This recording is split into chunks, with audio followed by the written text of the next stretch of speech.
Oi gente, nós viemos gravar um vídeo bem importante pra nós, e um vídeo que foi bastante pedido por vocês aqui, que é sobre o contexto, né, da história de nós dois, como nos conhecemos, o processo da nossa conversão até o casamento. Nós demoramos um pouco pra gravar esse vídeo, porque queríamos estar na nossa casa e queríamos gravar com calma, com todo o maquinário necessário, e finalmente esse dia chegou. Vamos contar um pouco sobre o contexto um pouco antes e o desenrolar da história. A gente se conheceu, pra quem não sabe, em julho de 2023, onde eu respondi ela. Na verdade, eu conheci ela um pouco antes, porque eu ouvi falar dela. A gente vai explicar um pouco mais sobre o contexto de cada um pouco antes de a gente se conhecer e quando a gente se conheceu, né? Mas, basicamente, a primeira interação que eu tive com ela foi respondendo ao vídeo dela no TikTok, em que ela falava de economia. Antes de falar sobre nós dois, as pessoas precisam entender como estava o contexto da vida de cada um separadamente. Em 2023, quem era a Roxana? Eu era uma menina ateísta e já estava afastada da igreja há bastante tempo, sou filha de pastor. Tive essa conversa com os meus pais, né, há 5 anos atrás, na época de que eu não queria mais. Eu tive um processo de desconexão com a igreja, com Deus, muito brusco. Mas eu já sentia que esse processo de desconexão, ele já tinha acontecido um tempo antes, lá para os meus 16 e 17. Só que eu não tinha tanta coragem, nem vontade de confrontar os meus pais. E essa vontade foi crescendo até que eu me tornei maior de idade e eu realmente falei que eu não queria mais estar. Aconteceu muitas coisas nesse meio tempo, acho que não vale a pena trazer a história para outro vídeo. Mas eu basicamente estava afastada e eu gravava vídeos pro TikTok muito pontualmente com assunto nada a ver, que era academia. Eu cheguei até a fazer pequenas parcerias ali, até que eu consegui fazer uma parceria com a Growth e achei que meu conteúdo seria esse. Mas nesse meio tempo também eu comecei a me sentir bastante interessada e vocacionada a estudar sobre filosofia e falar sobre filosofia, para que eu pudesse ter trocas, falar sobre filosofia e aprender com outras pessoas também. E eu comecei a jogar pequenos questionamentos que eram bastante polêmicos no TikTok sobre religião. E eu decidi fazer uma coisa que eu não tinha visto até então ninguém fazer, que era falar sobre ateísmo abertamente. Via pessoas fazendo críticas ao cristianismo, mas não vestindo a camisa do ateísmo, sabe, abertamente. Fui encontrar essas pessoas um pouco mais lá pra frente. E meus vídeos começaram a viralizar muito nessa conta. E nessa primeira conta, eu era bastante radical e eu era bastante confrontativa e um pouco agressiva também. E perdi essa conta. Voltei já intencionada a fazer do meu novo conteúdo ser ateísmo. E queria ser conhecida por isso. E aconteceu. Acho que, sei lá, nessa conta, no meu 10º ou 12º vídeo, bateu 1 milhão de visualizações, que era fazendo uma crítica e citando um trecho de um livro de Nietzsche falando sobre cristianismo. E aí foi onde iniciou-se, e naquele tempo eu entendia que era mais ou menos o que eu queria fazer no TikTok, fui sendo conhecida por isso, fui ganhando seguidores, e mais ou menos em menos de 2 meses eu já estava com 25 mil seguidores, que não é um grande número, mas pro assunto que eu falava, sim. O ateísmo é mal visto, nós estamos em um país cristão, então, para o que eu falava, da forma como eu falava, eu acabei ganhando certa relevância. Percebam que relevância depende do contexto. Participei de podcasts, entrevistas, e era basicamente essa quem era a Roxana em 2023. Eu era uma menina desapegada do ambiente religioso. E nessa segunda conta, vale ressaltar, eu era menos agressiva. Eu decidi que eu queria me comunicar de forma melhor e trazer problemáticas mais voltadas à crítica institucional do que efetivamente ao Deus cristão ou só o cristianismo, porque eu não queria ser conhecida como ateísta de cristianismo, como tem muitos por aí. Eu queria mostrar que o ateísmo poderia ser inteligente, que ele poderia ser dialogável, que ele poderia ser desrespeitoso e trazer as suas críticas de uma forma que o diálogo fosse mais aberto. Essa era a minha intenção em 2023 e foi assim que o tempo passou e eu continuei produzindo meu conteúdo. Bom, eu sempre fiz conteúdo de economia a partir de 2018 no YouTube. Eu falava sobre escola austríaca, eu já era libertário na época e não mudou muito depois disso. Eu estava em São Paulo, eu havia mudado para São Paulo porque eu trabalhava com criptomoeda. Em São Paulo tinha muito evento de criptomoeda. Eu, na verdade, viajei muito de Santa Catarina para o Rio de Janeiro e para São Paulo por conta disso. Eu achei que seria melhor se eu morasse em São Paulo. E foi numa época em que acabou tendo menos evento, acabei não participando muito. Mas, em contrapartida, eu comecei a trabalhar para a editora Conquem, né?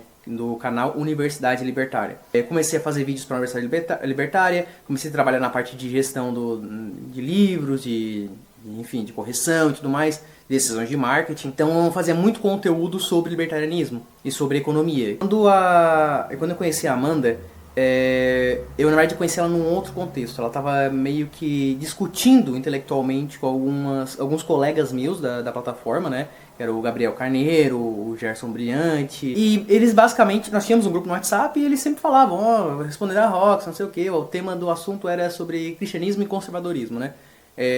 A Rox fez uma proposição. Fala mais devagar e fala mais alto, pausadamente. A Roxy fez uma proposição sobre como o cristianismo e conservadorismo parecia haver uma identidade. Na verdade é o que a gente havia interpretado, né? Não sei se era o que tu havia comentado. Que são coisas coligadas. Alguns conservadores concordaram, outros não, né? No caso, os amigos dele. E, bom, eles acabaram comentando sobre ela, só que ela não tinha feito nenhum vídeo sobre economia, não tinha por que eu interagir com ela. Até que eu estava lá, tranquilamente, olhando o TikTok e vi um vídeo dela que falava sobre... Como é aquela frase lá do patrão sem fábrica, fábrica sem patrão? O patrão sem fábrica não tem nada, a fábrica sem patrão vira uma corporativa. E que seguia muito a crítica, muito voltada aos comunistas, na verdade, né? Por parte dos comunistas, de que uma fábrica não precisa de um patrão ou coisa do tipo.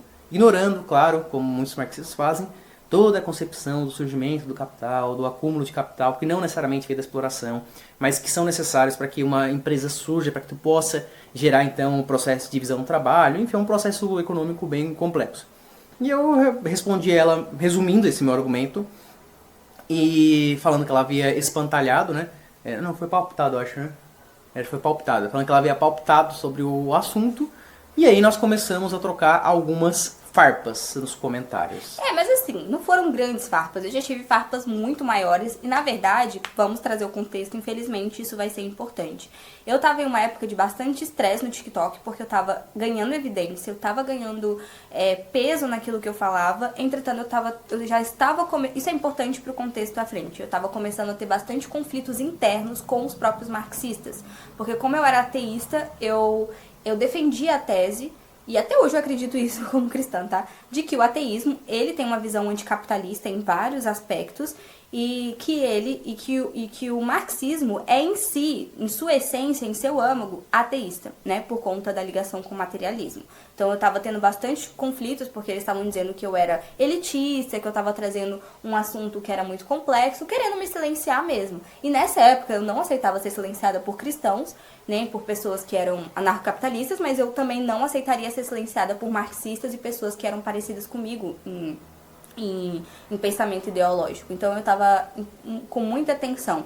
Por mais que eu quisesse responder o Henrique, eu não estava com muito tempo, porque eu estava tendo que responder muitas outras pessoas sobre assuntos que eu dominava. E eu só quis fazer um meme. E eu falei, cara, eu não manjo de economia, eu não vou me aprofundar nesse debate com ele. Eu era inteligente, né?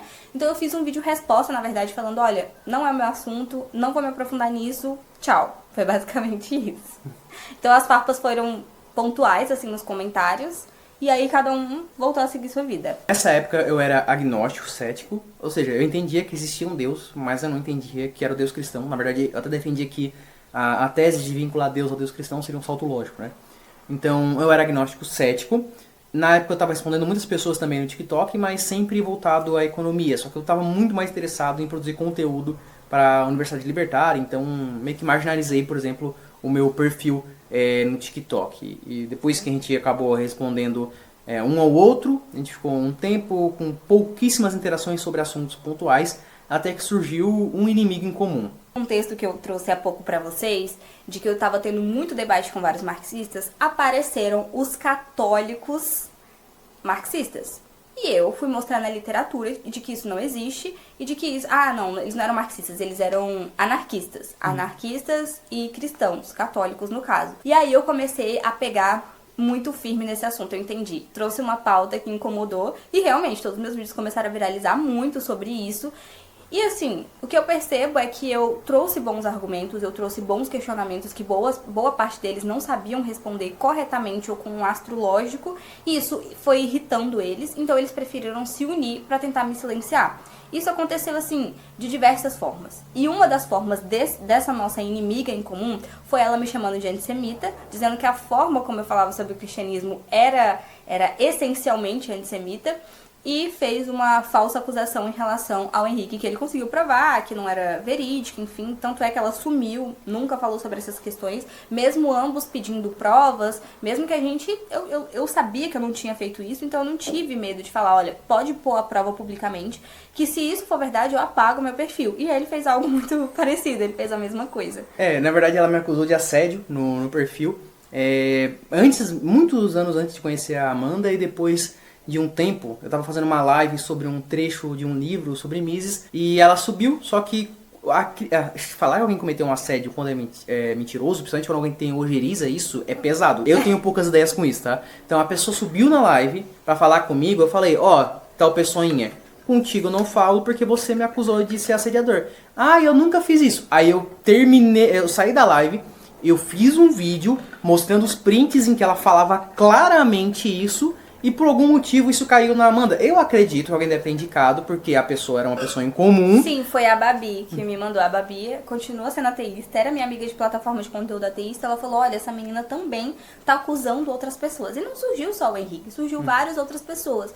É um método bem conhecido dessa galera de tipo, não consigo te vencer no argumento, então tem que apelar pra uma questão moral, né, de falsa acusação, ou de sinalizar virtude através de uma suposta fala sua que pode soar problemática. E aí isso fez a gente se olhar pelo menos com mais parcimônia, sabe? Mas, pelo menos a gente tá passando por problemas parecidos com essa galera, entende? Eu acho que foi o primeiro momento em que a gente criou uma certa abertura pra conversar um com o outro, né? E a partir desse momento, o TikTok olhou tipo assim, rapaz, acho que eu vou formar um casalzinho aqui, tá? E começou a vir muito vídeo da Amanda pra mim, tipo, à torta e à direita. Sério, eu entrava no TikTok e via vídeo dela. E eu via as lives dele debatendo com o pessoal, que eram pessoas que eram mais próximas de mim, não eram amigos, né? Porque na internet a gente entendeu que a gente não tem amigos. Ele tem poucos amigos, assim, que são de verdade, que foi o MP, que veio no nosso casamento, Obrigado, o Gerson, que é uma pessoa que realmente conversa com recorrência, mas existem muitos colegas de plataforma. Então eu tinha o meu grupo e ele tinha o dele, eles eram, assim, combatentes, mas por a gente se responder muito, acabava que a gente acabava aparecendo muito pelo outro. Eu aparecia na foi o dele e ele aparecia na minha em lives. Então a gente acabou aparecendo muito. E esse contato acabou criando uma certa intimidade. Tipo, tu começa a criar uma conexão com a pessoa. Então eu comecei a ver que os vídeos da Amanda, ela tinha uma crítica, como ela falou bem no começo do vídeo, mais institucional, de problemas que existem na igreja e que afasta as pessoas, que na verdade é um problema que a crítica deve se continuar, porque afasta mais as pessoas do reino de Deus do que aproxima. E era uma crítica empática, né? É que eu queria me apegar mais ao fato de que eu não queria rebater ou tentar convencer você a ser ateu. Porque como eu convivi com ateus bem maduros, em muitos aspectos, e mais pra frente eu posso falar sobre isso também, eles começaram a me dar muito conselho sobre como eu poderia fazer esse conteúdo de uma forma não estereotipada, daquele ateuzinho chato de 15 anos, e sim poderia trazer problemas reais que impactavam de forma real a vida das pessoas. Então, cara, não importa se você não quer ser ateu, você enquanto cristão pode tecer uma crítica sobre coisas que acontecem. E aí foi quando eu acho que foi um vídeo que ele viu eu fazendo um processo de autocrítica. E aí eu fiz também um e-mail para as pessoas mandarem relatos de coisas que elas já passaram em igrejas. E são coisas muito ruins. Nós, como cristãos hoje, continuamos a ver essas coisas com mau olhos e tecemos críticas sobre isso. E acho que é sobre isso que ele tem falado, porque eu não era muito mais imbativa. Eu mudei desde o meu primeiro perfil. Aí comecei a ver alguns vídeos dela, principalmente com família, e é uma coisa que eu prezo bastante, né? Família, com os pais dela, com criança, e isso acabou criando um sentimento profundo de empatia com ela, né? E como ela é uma mulher linda, como vocês podem ver, também ajudou bastante, né? Então foi esse processo que começou a me puxar um pouco mais pra ela. Eu comecei a entrar em algumas lives que ela fazia, falando sobre epistemologia mais precisamente, a gente conversava com alguns colegas, como por exemplo o Danton, que também estava na live, discutia. E as lives começaram a ter tema mais ameno justamente por conta da aproximação que a gente começou a ter desse grupo. Tipo, quando eu conheci o Gabriel Carneiro pela primeira vez que eu debati com ele, eu era bem mais nova e eu me estressei muito. E tinha a Jo Panite também, que eu adoro ela. Cara, mas eu tinha outra visão de mundo, eu era bem mais imatura e já nesse período parecia que a galera já tava mais, sabe, fora essas pessoas que a gente tinha em comum. As pessoas começaram a interagir de uma forma muito saudável durante um período. Acho que foi ali no período de férias desse ano. Parece que a galera começou a se gostar, sabe? E mesmo que discordando, em live tinha anarquista, monarquista, marxista, anarcocapitalista, tipo, todo mundo na mesma live conversando de boa e apresentando ideias. E eu acho que esse ambiente também foi muito importante pra gente se aproximar. Eu sei o exato dia que o Henrique sentiu que ele tinha abertura comigo. Tinha uma live, o pessoal tava falando, cara, daqui a única que não namora é a Roxy. Eu falei, não, tô de celibato, não quero saber disso. Aí começaram a falar o nome dos produtores de conteúdo que eram solteiros. Ah, e esse? Eu, não. E esse? Não. Aí quando falaram Henrique, eu falei, ele é bonitinho. Só. Aí foi questão de segundos a ele achar meu Instagram. Teve um sentimento de empatia e esse foi o estopim, tipo assim, pô, bonitinho? Que isso? Agora só ouvi minha mãe falando isso. Então, tipo, o cara se sente animado, né? Aí foi onde eu fui falar com ela no Instagram. Comecei a chamar ela no Instagram. Eu lembro até hoje, ela tinha publicado um story tentando comparar o Victor Helios, né? Victor do Victor Helios, com o Orochinho, falando que os dois seriam parecidos. Eu fiz um meme, assim, falando Orochinho cristão e o Orochinho cético. Porque eu acho que o Orochinho até fala que ele é secular, que ele é agnóstico, ateu. Gente, eu acho ele a cara um do outro, Victor, se você estiver vendo isso. Desculpa. Aí eu fui lá e respondi, nada a ver. Ele falou, nada a ver. Desde que começou a conversar, começou a trocar mensagem, né? Com muita insistência minha, na verdade ela respondia pontualmente, acho que até pelo que tu comentaste, tu tava em... eu não tava muito na vibe de relacionamento, eu tinha, né, nesses últimos 2 anos que eu citei, eu tinha saído de um relacionamento bem ruim, então... Por decisão, assim, minha mesmo, eu tinha decidido que eu não queria mais me relacionar, não queria mais falar com ninguém. E assim eu fiz, então eu tava de boa. E eu via que o Henrique morava longe, ele pensava na época muito diferente de mim, outro adeno. Nesse período eu já tava começando a me afastar da esquerda radical. Já tava em um processo de desfiliamento. Quem sabe disso é o Danton e a Babi, que ele conhece também. Eu comecei a ver muitas incongruências, eu comecei a estudar novas coisas, eu saí daquela cúpula de pensamento que eu estava há 5 anos e comecei a ler, estudar outras coisas, ter outras perspectivas, e aí eu já estava um pouco mais flexível, mas ele ainda assim pensava muito diferente de mim, então eu falei, cara, não, por isso que eu respondi assim mais por educação no começo. Ela começou a ir mais pra linha social-democrata, né, saindo da linha marxista para social-democrata. Na verdade é um caminho muito comum, tá, isso acontecer, eu acho que o Engels é a prova disso, mas enfim. E a gente começou a conversar, só que sem nenhuma intenção, porque eu morava em São Paulo, ela morava em Brasília. Até que eu comecei a insistir um pouco mais e falei assim, olha, a gente vai se ver. Na verdade eu falei, lembro exatamente o que eu falei. Eu não consigo ter o print aqui, porque foi de uma conta do Instagram que eu deletei. Mas eu lembro exatamente o que eu falei. Eu mandei assim, ó, uma coisa sobre debate. Aí eu falei assim, a gente pode não debater sobre economia, que certamente eu iria ganhar, mas é uma coisa que você não pode perder? Um date comigo. Aí ela assim, ele literalmente esquecendo que a gente mora longe. Ele falou assim, né? E eu falei, ele literalmente sabendo. Porque eu já tinha essa ideia de ir pra lá. Eu senti uma certa abertura nesse sentido, né? A gente começou, já tava conversando um tempinho. Então eu só falei isso, ela não falou nada de não, já comprei a passagem. O máximo que aconteceu, eu ia pra Brasília. Eu não achei que ele fosse comprar. Por isso que eu também não fiquei, tipo, não achei que ele fosse. Até que ele me comunicou que ia comprar mesmo. E aí a minha mente era a questão, cara... Sei lá, a gente pode até ficar, dar um beijo. Beleza, eu não era cristã, pra mim zero problemas ficar com uma pessoa casualmente. E a gente pode gravar conteúdo junto, isso, tipo, vai gerar um burburinho, mas nada amoroso, né? Essa era a minha perspectiva inicial. Mas os planos eram outros, desculpa. Mas assim, a gente já tava tendo uma troca legal, claro que eu queria ficar com ele, mas eu não achava que fosse pra frente. Então... eu não tinha nem vergonha de me apresentar no TikTok do fato, eu fiquei com um cara mesmo, casualmente, ele é legal, mesmo ele sendo ANCAP, trazer essa experiência e, tipo, ia passar, cada um ia pro seu lado, era mais nessa perspectiva mesmo. Ela ficava me tratando como conversante, e eu já tava casado já, mas enfim, né? Aí ele veio pra Brasília, e eu fui bem fofa, gente, porque mesmo parecendo ser durona, eu fui fofa, falei, não, vou levar um presentinho, peguei meu livro preferido, coloquei as minhas citações preferidas e falei, lê. E quando você vir de novo, falei, vamos ver. você marca o que você gostou também, né? Porque era o Anticristo de Nietzsche, era nesse nível, assim. Ai, muito previsível eu. E trouxe um presentinho pra ele, a gente conversou bastante, ficamos bem tímidos de começo, mas foi um primeiro encontro surpreendente, porque ele era bem diferente de como é o que a gente falou até nos nossos votos de casamento. Eu não era a Roxy e ele não era o Henrido, era a Amanda e o Henrique.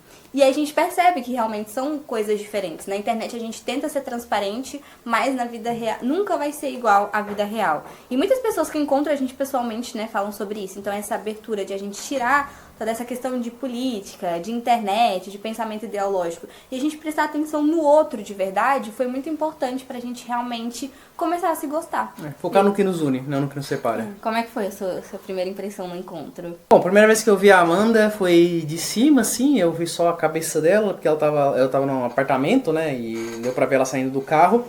Aí eu pensei assim, cara, ela parece realmente muito baixinha. Porque ela não parece baixinha no vídeo, ela parece maior, né? Essas foram as primeiras impressões, porque foi a primeira coisa que eu vi ela. Não tinha como ver o caráter dela de cima, tá? Aí eu eu desci, aí eu vi ela, aquele toquinho de ser baixinho. A gente já tava acertado de que a gente tava se relacionando, né? Não, aí tava comigo. Então, tem uma confusão nessa parte. Não tem confusão nenhuma. Estava combinado que a gente ia tentar, não, que a gente não ia ficar com ninguém nesse meio tempo, pra gente proteger as nossas emoções, se conhecer e ver se era isso. Porque é muito difícil, sabe? Você tá conhecendo uma pessoa de longe e a pessoa que se outra pessoa surgir nesse meio tempo, não ganhar. Porque você vai estar tendo aquela interação. Então a gente prometeu que não iria ver ninguém. Só que eu tava vendo isso dessa forma literal. O Henrique já tava vendo como... Não, você falou que me amava. Em nome de setembro, eu tenho uma mensagem. Em relacionamento, sabe? Então...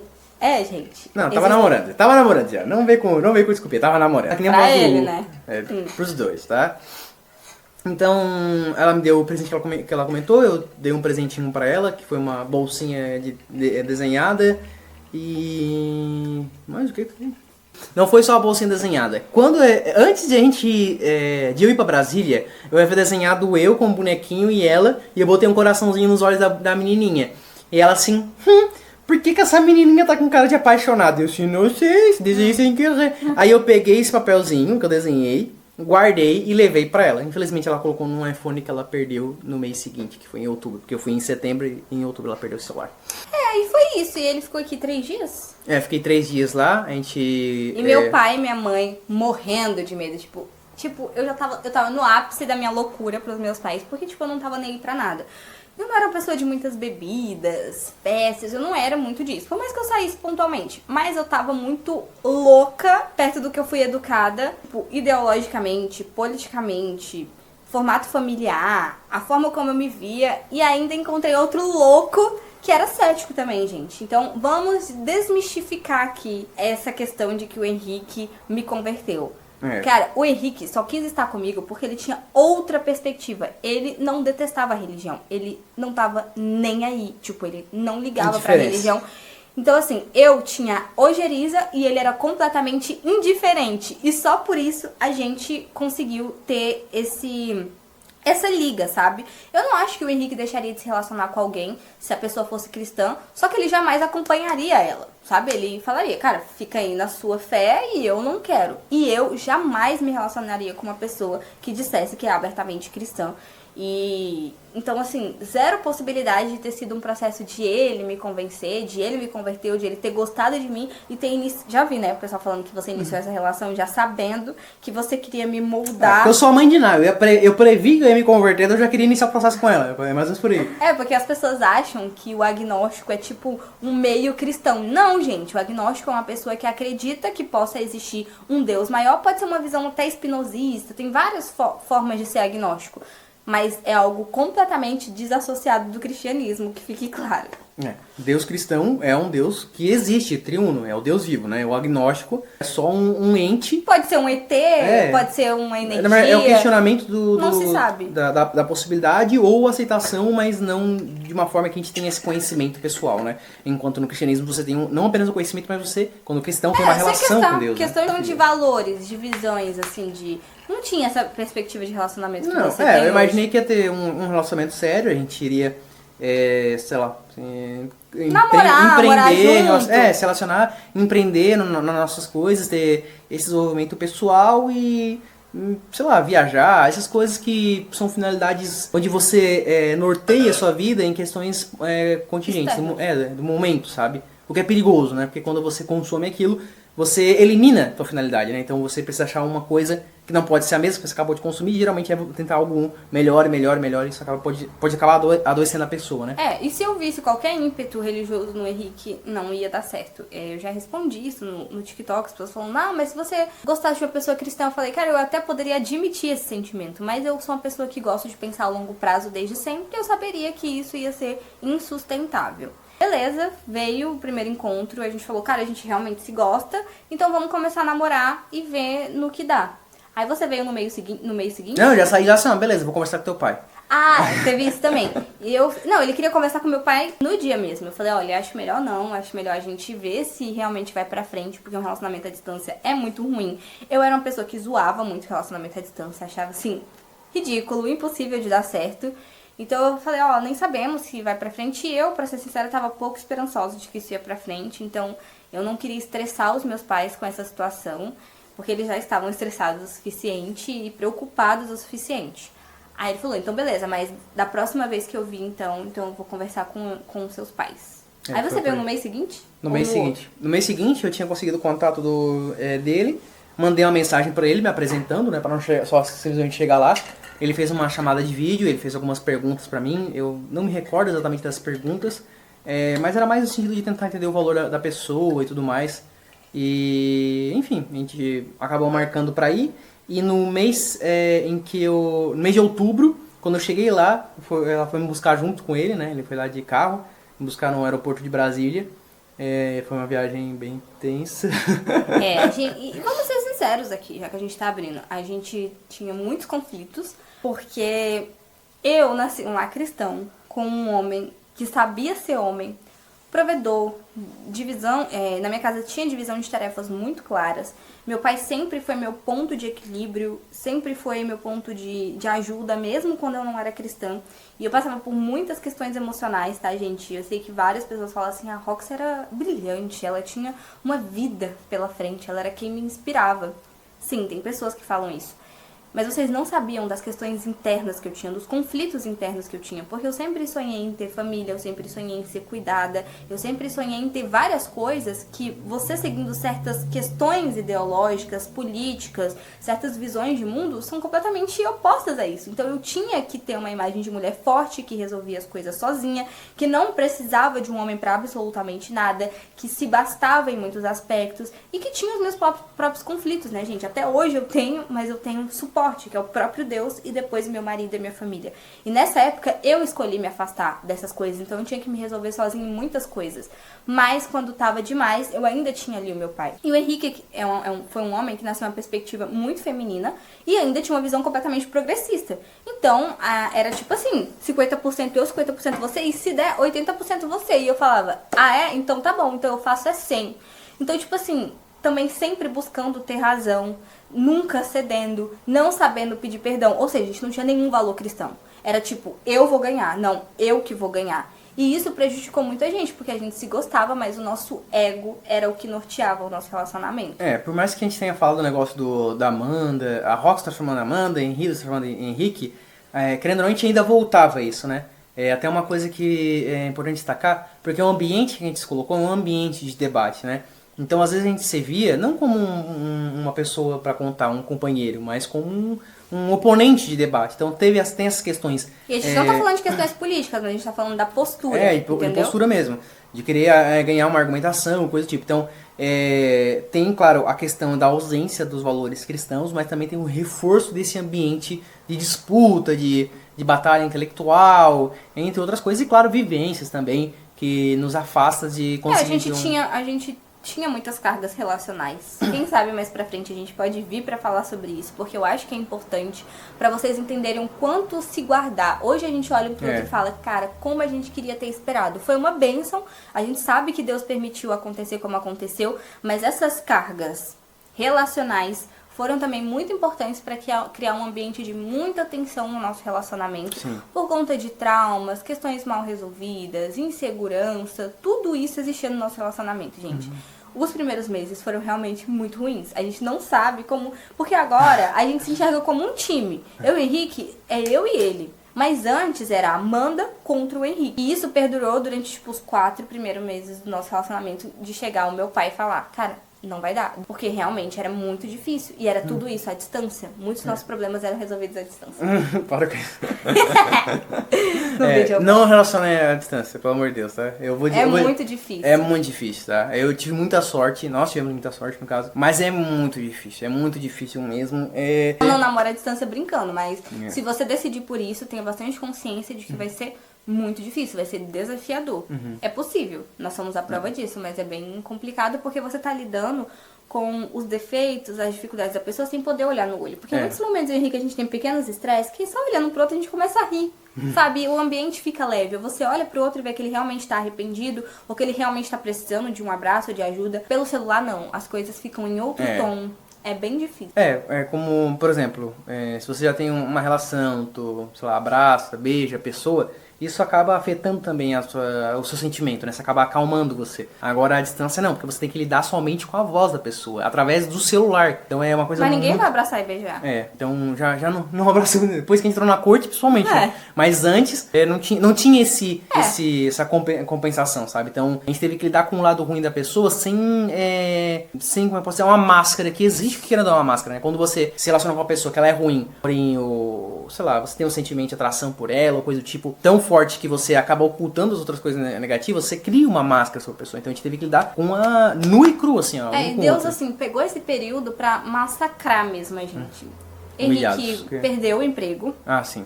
Então, ficou muito difícil de ele vir pra cá. Ele estava indo embora de São Paulo, que foi um ambiente muito traumático, muito solitário pra ele. Como eu comentei, eu trabalhava na Coinex. E em setembro, no mês em que eu fui ver ela, primeiro a gente sempre conversou. E a gente sempre deixou organizado como seria após a minha viagem, né? A gente criou até um plano. Então eu fui em setembro, fui pra fazer uma viagem a trabalho da Coinex. Foi numa época que ela foi hackeada, então teve muito ativo. E assim, esse trabalho dele era ótimo, ele ganhava super bem, tava super estabilizado. Foi só a gente começar a namorar. Então tava tendo essas tensões, essas brigas, esse processo de adaptação e... agora o que ele vai contar. Então eu acabei perdendo esse emprego, porque eles cortaram muitas pessoas. Eu fazia os vídeos da Coinex, né? Eu apresentava os vídeos no YouTube e acabei perdendo o trabalho. A gente tinha organizado já as quantidades de vezes que eu ia. E a Amanda, ela tem uma dificuldade muito grande com a mudança de planos, né? Então foi muito difícil. Eu venci isso. Venci. Hoje é bem melhor. Mas no começo ela tinha muita dificuldade mesmo. E não é só a dificuldade. Eu tenho essa dificuldade. Mas era porque era nessa questão. Eu queria deixar claro pro Henrique de que eu não ia aceitar ser um brinquedo. Tipo, não tenho mais como ir, agora se virei com seus sentimentos, sabe? Que ele ia ter que se responsabilizar. E como eu não conhecia ele direito, eu tinha muito medo de qualquer hora ele me ligar e falar, olha, não tenho mais como ir, foi muito bom, mas não tenho mais como ir. Então eu pesei a mão em muitos momentos porque eu não tinha conhecimento, a sabedoria, eu não conheço ele como eu conheço hoje, eu tava em processo de construir a confiança com alguém que eu tinha visto 2 vezes, uma vez. Então foi muito difícil essa época e eu também tava sem emprego. Sim. Nesse meio tempo, ficou acordado que o Henrique ia se mudar pra Brasília. Porque eu não aceitei mudar pro sul. Meus pais falaram, olha, eu acho que não é uma boa ideia. Tô terminando faculdade, é inseguro, você é mulher. Não, né? E ele falou, então beleza, então eu vou pra Brasília. O Henrique teve alguns problemas pessoais que não convém falar agora, mas que eram realmente muito sérios e não estavam sob o controle dele. E aí ele falou, olha, eu não vou mais poder ir morar pra Brasília. Só que a questão é, as caixas dele, todas as coisas dele já estavam lá. Então ele tava sem emprego e ele tinha que vir mudar pra Brasília. Todas as coisas dele estavam em Brasília. E aí o mundo acabou ali pra mim. Porque eu falei, cara, esse cara não tem palavra. Ele tá me fazendo de palhaça. Eu tava, tipo, com o contrato do lugar que a gente ia morar e das coisas dele lá em Brasília. E ele simplesmente não vai poder vir mais. Até que eu tive uma conversa com meu pai, né? Eu falei, olha, eu acho que eu vou terminar, não dá certo. Eu tô com muita raiva dele. Ele não cumpriu um combinado, assim, seríssimo que a gente tinha feito. O pai falou, olha, você pretende casar com ele? Você ama esse homem? E olha, eu não era convertida ainda, mas meu pai já tava ali. Se você diz que você ama uma pessoa e no momento de maior dificuldade de uma coisa que claramente não tá sob o controle dele, você não é capaz de apoiar e só pensa em si, o ideal é que você realmente termine com ele porque você só vai machucá-lo. Você é completamente egoísta. Foi isso que meu pai falou pra mim. Então... Eu tô rindo porque o pessoal acha que tu pega pesado nos vídeos. Mas o seu Marcelo... ele falou, você é egoísta, você só tá pensando em você não ama ele. Você ama a ideia de amar. Mas amar é sobre sacrifício. Quando ele veio, né, pra conversar comigo, foi uma conversa muito difícil, que durou muitas horas, e a gente decidiu, não, a gente vai ficar junto e a gente vai passar por isso juntos, eu vou te apoiar. Você vai lá pro sul, vai ficar lá durante 1 ano, e você volta pra morar em Brasília. Até resolver um problema que eu tinha pessoal, né? E também consegui um emprego temporário, algo do tipo, e depois voltaria pra Brasília. Enfim, voltei aqui pra Santa Catarina. Tá muito difícil conseguir um trabalho. Eu não tava desempregado, né? Eu tava trabalhando pra Universidade Libertária. Mas tava meio ruim a situação, né? Tava bem intenso. E bem pesado também. Enfim, tava chegando em março, que era a próxima viagem que eu iria pra Brasília, porque a gente havia feito um plano. Só que esse plano em dezembro... nesse meu tempo eu ganhei uma aliança, eu esqueci de falar. Verdade. Essa aqui é de compromisso, de namoro. Desempregado sim, mas sem aliança não! Nesse meio tempo, eu tava aqui em Criciúma, eu tava me preparando porque a gente tinha traçado um plano pra conseguir fazer outras viagens, né? Seria março, depois julho, depois a gente casaria em dezembro, se não falhar a memória, e alguma coisa do tipo. E eu não tava conseguindo trabalho, né? Nesse meio tempo eu tinha que comprar passagem, só que eu não sabia se eu comprava uma semana ou final de semana. E isso dependia de eu conseguir um emprego. Então tava muito do limite de o preço das passagens começarem a aumentar. Eu tava procurando trabalho, não tava conseguindo achar. Então fui lá, comprei uma semana. Eu não lembro quando foi exatamente. Foi 1 semana ou 2 semanas depois de ter comprado a passagem. Eu vi uma oferta de emprego com algo que eu sempre trabalhei, que foi importação e exportação. E eu falei assim, vou ligar pra lá. Liguei pra lá, era uma vaga de secretária, mas eu queria, na verdade, eles tinham outras vagas, né? Uma colega minha comentou assim, temos aqui uma vaga para faturamento, né? Aí, enfim, eu acabei falando que eu tinha interesse, mandei um e-mail pro meu atual diretor e marcaram a entrevista, só que eu tenho o costume de enviar o currículo pessoalmente, entregar o currículo pessoalmente. Então eu mandei por e-mail, só que eu já tinha impresso os currículos e fui lá entregar pessoalmente. Como eu entreguei lá pessoalmente, o meu diretor disse, não, então vamos fazer o seguinte, vamos conversar. A gente começou a conversar e eu saí de lá com o trabalho. Enfim, eu ia pra Brasília em março, no comecinho de março. E eu já tinha marcado 1 semana. E quando eu consegui o emprego, eu tava tão feliz, porque era no que eu queria trabalhar. E também tinha conseguido um trabalho que ia facilitar muitas coisas pra nós. Eu tinha esquecido da viagem, né? Daí eu comentei com o meu diretor, disse, não, pode ir tranquilo, velho, quando voltar, tu voltou. Aí, em março, eu fui, como eu comentei, a gente tava tendo uma briga muito difícil, por outras questões agora. Foi uma briga que eu também recebi um aconselhamento do seu Marcelo, né, o pai da Amanda, tão dura quanto os aconselhamentos que ela recebeu. E foi no mesmo momento em que ele começou a ser mais claro da onde vinha a origem dele. Porque tudo que ele falava pra mim e pra Amanda, ele não leu, sei lá, 5 passos para ter um casamento feliz, 10 passos para ter um casamento bom. Se chama Bíblia. Tudo que ele tinha de conselhos estava na Bíblia. Então ele falou assim, olha, eu vou ser franco com vocês, o que vocês, toda vez que eu converso com vocês, a origem é a Sagrada Escritura, e vocês estão tentando fazer um Frankenstein, que é pegar o que eu estou passando, que exige um compromisso com Jesus Cristo, porque sem isso não funciona. E aplicar em um relacionamento cético. E aplicar um relacionamento cético. E nessa discussão a gente tava realmente... Muito. Pra terminar. Tava, tipo assim, por um fio. E a gente ligou pro meu pai. Porque ele sempre ajudou a gente. Meu pai tava viajando, coitado, lá com a minha mãe. E aí ele só falou, olha, e eu não posso mais continuar fazendo isso, porque eu aconselho casais cristãos. Então vocês têm que parar de tentar combinar, mas ele também deu um conselho para casal muito importante, né? Sobre casais não existirem divisão, não existirem segredos, não existirem limitações. Ou vocês querem ser e estar em um relacionamento real, ou vocês sempre vão ter esse tipo de problema. Vocês não são mais crianças. E desligou, se resolvam. Toma. Quando você mesmo, você tem acesso a tudo que você tem. E quando o casal é isso, ela tem acesso a tudo que eu tenho, não só materialmente ou coisa do tipo, como por exemplo essa garrafinha d'água que não é dela, é minha, mas tudo bem, mas as coisas pessoais, histórias, assim por diante, né? Que eu tinha muita dificuldade. Então, a gente acabou se abrindo, começou a conversar, e nesse meio tempo, aí o pai dela voltou de viagem, que ele já ia voltar. E eu ia trabalhar. Exatamente. Você tem que contar a história, Tá, o então contexto. conta você. Não, conta. Manda você. Não, vai. Nesse meio tempo, a Amanda trabalhava na escola. Eu deixei ela na escola todos os dias que ela foi trabalhar. Como eu comentei, eu fiquei uma semana lá. E quando eu voltava pra casa dela, o pai dela e a mãe dela estavam lá. Então a gente acabava conversando bastante, né? Porque a gente já tinha conversado em outubro e em dezembro também. Eu tive contato com eles. E nessas conversas, acabou tendo essa... Meu pai aproveitou a oportunidade. Deus, que enrolação pra cá. Eu não tinha que aproveitar a oportunidade. É porque quando eu tinha conversa, ele surgia com um assunto, só que a fonte sempre é bíblica. Então, não tinha como ele não falar de outra coisa, entende? E nesse meio tempo ele convidou assim, olha, eu não quero convencer ninguém a nada, só faça se for do teu interesse, mas vai ter um culto em que eu vou participar. Tu quer ir? Eu quero, porque por mais que eu tenha sido ateísta por muito tempo na minha vida, até antes da juventude, por questões específicas que não vale comentar agora, eu tinha um contato com a igreja católica, né, por conta da família. Então eu ia na igreja e tudo mais. Então, vamos lá, vamos ver o que vai ser, né? Eu convidei a Amanda, e ela disse um saudoso não. Não, pode ir. Pode ir, que aí vai. E aí eu já tava comigo na mente, cara, o meu pai vai fazer esse cara se converter e terminar comigo. Quer ver? Aí beleza. Aí eu vi ele se arrumando, eu falei, quer saber? Eu vou, não tô fazendo nada. Ai meu Deus, coisa ridícula, ainda falei assim. Eu me vi.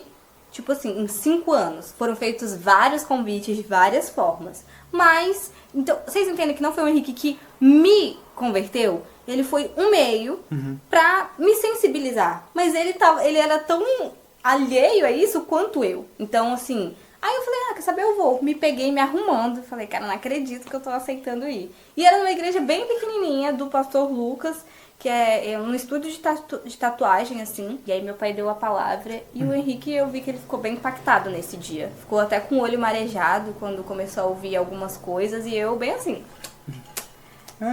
Não me impactei de primeira. Aí depois disso, aquilo ficou meio como estava. Eu vim pra... A gente participou do culto domingo do teu pai? Não, né? Foi só naquele dia, né? Não participamos.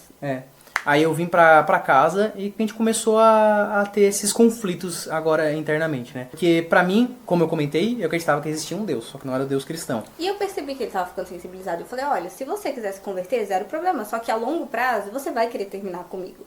Então eu acho melhor você resolver isso logo e a gente já para por aqui. Eu tava realmente de boa, não porque eu não gostasse dele.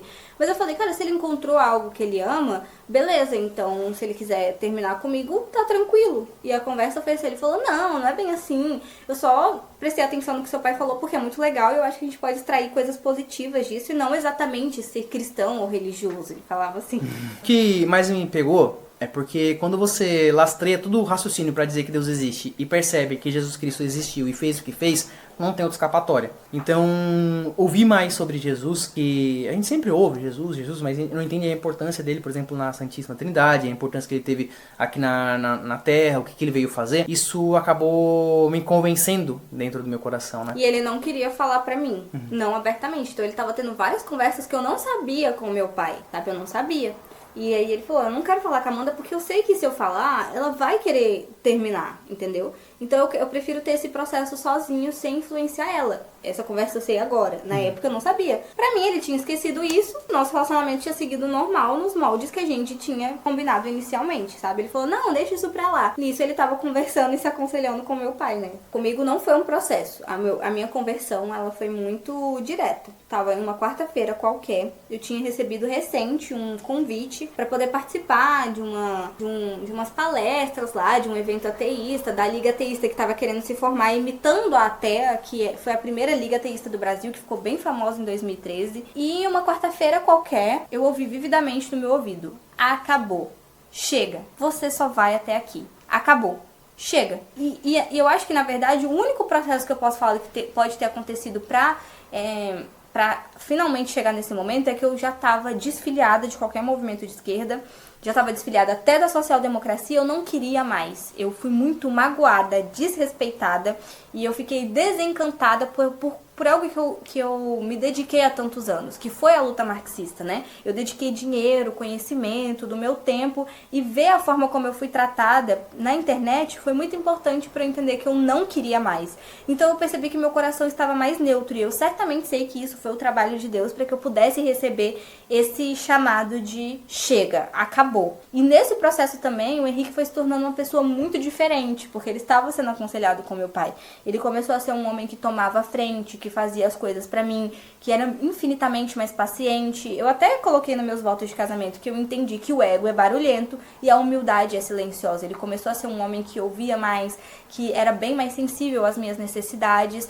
E eu falei, cara, tem alguma coisa diferente no Henrique, mas eu não sabia o que era. Porque eu vi que ele tinha se sensibilizado, mas ele falou, não quero me converter nem nada, pode ficar tranquila. Mas ele estava sendo ali, né, direcionado a muitas coisas e foi mudando pouco a pouco. E isso me sensibilizou. Mas a minha conversão foi isso, não foi um grande processo de percepção, foi Deus realmente, e eu acho que comigo só funcionaria assim. O Henrique, que é mais diplomático, mais flexível, funcionou esse processo. Comigo foi Deus falando, acabou a palhaçada. E nesse mesmo dia eu falei, olha pai, acabou, eu entendi e eu vou voltar. Nisso eu chorava. O ser humano é tão egoísta, mas eu chorava porque eu falava, cara, mas a vergonha que eu vou passar, Deus, por que você deixou eu passar por essa vergonha? O Senhor me deu dons, habilidades, eu poderia estar esse tempo todo usando pra falar de você. E ele só falou assim, eu usei e eu deixei a sua conversão e o seu ateísmo ser público para a sua humilhação e o meu engrandecimento. Tudo isso, gente, eu ouvi vividamente no meu ouvido. É uma sensação que não dá pra explicar. E aí eu fui comunicar ao Henrique desesperada, falando, olha, eu sei o que eu falei, mas olha, se você não quiser, eu entendo, a gente pode terminar, mas eu não vou me relacionar em jogo desigual. Se for possível, desesperada no telefone. Se for possível, eu até vivo o celibato. Não dá mais, eu entendi, eu sei que é uma loucura, eu sei que ninguém vai entender. Aí ele só falou assim, calma, eu também. Aí eu falei assim, como assim eu também? O que você sentiu quando eu tava falando essas coisas? Eu não sei te explicar. Eu senti que foi uma decisão genuína, primeiramente, porque assim como aquela questão que eu tava tendo sobre questões de problemas teológicos, você seguiu na vontade de Deus, né? Tipo, não, então não vai acontecer nada. Eu vou seguir o que eu realmente acredito que é em Cristo. Eu senti você bem confiante, assim, tipo, não, é realmente isso daqui. E em contrapartida eu pensei assim, tá, é um sentimento que eu teria, assim, que eu já queria falar com ela. Só que eu fiquei com medo de te perder um pouco, sabe? Porque pra mim foi um processo mais devagar, né? Pra Amanda foi mais rápido, pra mim foi um processo mais devagar. Pra mim foi mais rápido porque, tipo assim, com ele foi um processo mais lento porque o Henrique teve que aprender. Sim. Estudar teologia, estudar a Bíblia. Fazia anos que ele nem abriu uma Bíblia, que ele não, entendeu? O processo dele era de indiferença. O meu processo foi de submissão. Eu já entendia teologia sempre. Meu pai é um professor de teologia, né? Ele tem uma biblioteca lá imensa. Eu sabia das coisas. E por isso também que eu rebatia tão bem alguns pontos. Então foi um processo de submissão. Ele ficou com medo de me perder porque ele ficou com medo de não conseguir me alcançar. Porque eu tava, assim, disposta. Gente, eu enlouqueci, sabe? Só um novo convertido ou alguém que volta entende. Você fica tipo, véi, pode tirar até a roupa do meu corpo. Eu entendi. É um processo de você provar pra Deus que você tá ali entregue. E eu tava muito nessa disposição. E ele ficou um pouco assustado, porque ele tava, né, nesse processo, mas ele foi mais lento, diferente do que as pessoas possam pensar. Juro pra você, amor, as pessoas imaginam que o Henrique me viu na internet e falou, ai, que gata. Ai, eu sou cristão e ela é ateísta, mas agora chegou o trabalho do gato. Vai, vou te converter. E foi, não foi assim, gente. Nosso processo de conversão foi junto e separado ao mesmo tempo. Porque foi ao mesmo tempo com processos completamente diferentes. Assim como quando a Amanda falou que eu fui um meio, não significa que eu fui ausente do processo de conversão dela. Querendo ou não, tudo que aconteceu foi condição necessária para que a conversão dela acontecesse. Assim como eu, né? Exatamente. E a Amanda foi a mesma coisa, né? A Amanda foi o meio através da conversão. Em última instância foram duas pessoas, um agnóstico e um ateu, para um processo de conversão para a gente se tornar cristão.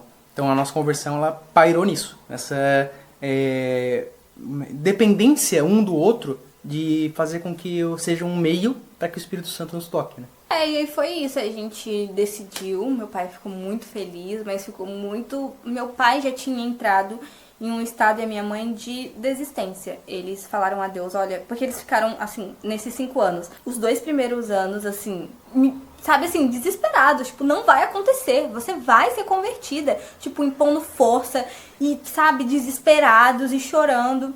E depois que já passaram 5 anos, eles estavam em estado de, Deus, a gente compreendeu que a Amanda não é nossa, e tudo bem, é isso que a gente tem pra nossa filha não é salva, e o que a gente pode fazer é simplesmente se submeter e aceitar. Então meus pais ficaram, tipo assim, extasiados. E eu fiquei mais ainda, porque eu não vivo em função da minha imagem, mas, gente, por mais que eu tivesse poucos seguidores, na bolha que eu estava, gente, eu sabia o que ia vir. E veio. E veio. Foi muito, assim, poucas coisas me atingiram na internet como essa época. Eu fui muito dolorida, eu fui ameaçada, eu fui xingada, eu fui comportamento execrável, zoada, zombada, chamada de louca. Gente, tudo que vocês imaginarem. E tudo que Deus falou é, não reclame e não desative a sua conta. Tudo que você receber agora é justo. E aí eu fiquei uns 3 meses lendo tudo, vendo tudo, sem responder. Com vontade de, cara, é minha vida. Ou, me deixa em paz. Não apague a conta. Tudo que você receber agora será justo. Até que eu voltei, depois de uns 3 meses, e comecei a produzir meu conteúdo cristão, né? Pro Henrique não. O público do Henrique foi super tranquilo, foram super receptivos e educados comigo, tipo, não teve desdobramento pra ele nessa parte. Eu acho que foi muito mais sobre a masculinidade do Henrique que foi mais impactante. Se falar sobre como foi meu impacto, porque também foi pesado, mas não pela internet, mas mais pelos ensinamentos que eu tive com o seu Marcelo, né, que é o pai da Amanda. É importante destacar, para quem às vezes fica tipo assim, nossa, seus pais não ficaram tristes, porque ela não... É importante destacar que é sobre salvação eterna, é sobre viver ao lado de Jesus. Então é uma coisa real, é uma coisa importante, tá? Não é uma coisa só acreditar e ser legalista e seguir as boas práticas e ser bonzinho. Não é sobre isso. O cristianismo é sobre você estar junto com Deus. Então não é uma coisa qualquer. É como você vê, por exemplo, um filho, vou tentar criar uma analogia para que você entenda a importância, né? É um filho, por exemplo, começando a se envolver com drogas ou coisa do tipo, que tu sabe que aquilo vai destruir ele, aquilo vai acabar com ele. E realmente me destruiu, porque eu tava dilacerada emocionalmente, na forma como eu enxergava minhas relações, eu só não tinha a coragem pra admitir. Meu ego era muito maior, eu tenho um grande problema com ego, mas acreditem, a coisa é muito melhor do que já foi há algum tempo. Mas eu tinha, sabe, muitas questões. E que se eu não entendesse do amor de Deus, não vivesse esse amor, eu jamais seria curada.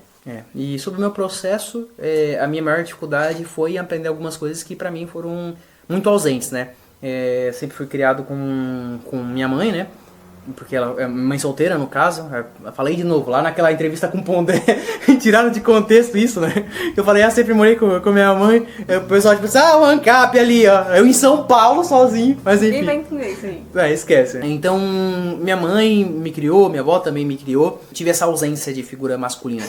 Então, muitas coisas, querendo ou não, que tu aprende observando como as pessoas se relacionam. Nesse caso, aprendi vendo minha mãe a resolver as coisas da melhor forma que ela pôde, e ela resolveu muito bem, ela conseguiu dar conta de tudo. Só que, querendo ou não, é uma sobrecarga, é um custo que você tem. Porque sem o parceiro, principalmente sem a divisão do papel, primeiro que a criança ela aprende que não tem essa divisão do papel, e segundo que ela acaba também sendo afetada de certa maneira por sobrecarga, né? Então... E se tem alguém sobrecarregado, tem alguém... Sempre que você vê alguém extremamente tranquilo em uma relação, tem um que vai estar sobrecarregado. Sim. E muitas vezes o Henrique talvez não visse, né? Porque ele era adolescente ou criança. Mas hoje, como adulto, a minha mãe foi mãe solteira durante um tempo também, porque a história do meu pai é bem longa. Quem sabe a próxima vez que eu for pra Brasília, eu gravo um vídeo contando a história do meu pai.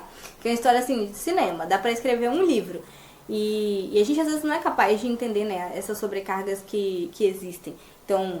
Feminismo, progressismo fala muito, né, sobre esse dar conta. Dar conta a gente pode, mas não fala a que custo, a que preço se dá conta muitas vezes. Tanto homens quanto mulheres também. Então, eu tive uma ausência masculina muito grande na minha vida. Por mais que eu tivesse meu irmão mais velho, que ainda não me passou muita coisa, tem algumas coisas que o pai tem que passar em termos de papel. E foi a minha maior dificuldade, por exemplo, no aconselhamento bíblico, né?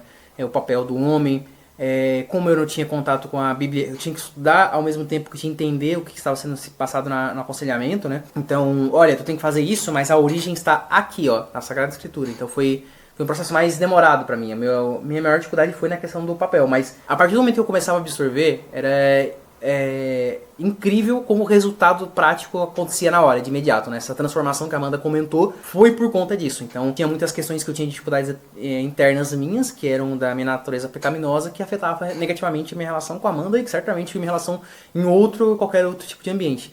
E com o aconselhamento isso mudou drasticamente, mas é claro com e não é que nosso relacionamento se tornou perfeito depois, gente, mas eu juro pra vocês que esses 4 primeiros meses e todo o resto do nosso relacionamento, Gente, parece que eram duas pessoas Diferentes. e dois relacionamentos. A forma como resolvia conflitos, a forma... Tipo, teve uma hora que a gente tava, tipo, tão naquela fase de primeiro amor, sabe? Do cristão, quando se converte. Que, tipo, antes era uma competição de, cara, eu estou certo, eu vou vencer essa discussão, nem que eu tenha que te machucar. A gente era assim, os dois têm essa tendência. E depois se tornou uma disputa de não, me perdoa eu. Não, me perdoa eu. Tipo, começou a ser uma briga de quem cedia mais. E isso, assim, foi muito bom pro nosso relacionamento. Sim. Hoje, claro que não é perfeito. Entretanto, a gente sabe hoje como resolver os problemas, não a nossa luz, né? Mas a luz das escrituras.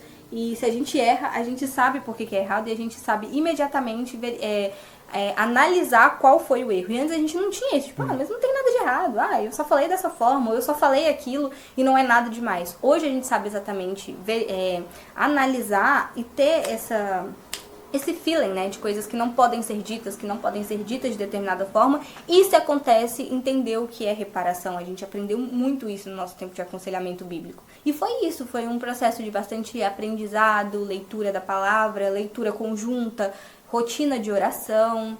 E isso foi nos levando, né, até o nosso noivado. A gente decidiu já...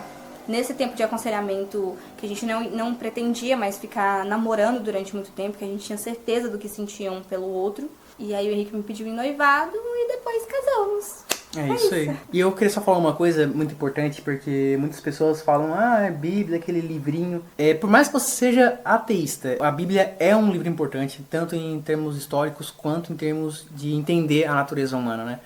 Os Salmos, por exemplo, tu vê muitas facetas dos seres humanos lá. Porque por mais que você não acredite naquilo, assim como para nós cristãos, aquelas pessoas estavam sentindo algo que para elas era um real. E era, de fato, né? Mas você discorda se você for secular. E aqueles sentimentos lá expostos, você vê que é a face do ser humano, sabe?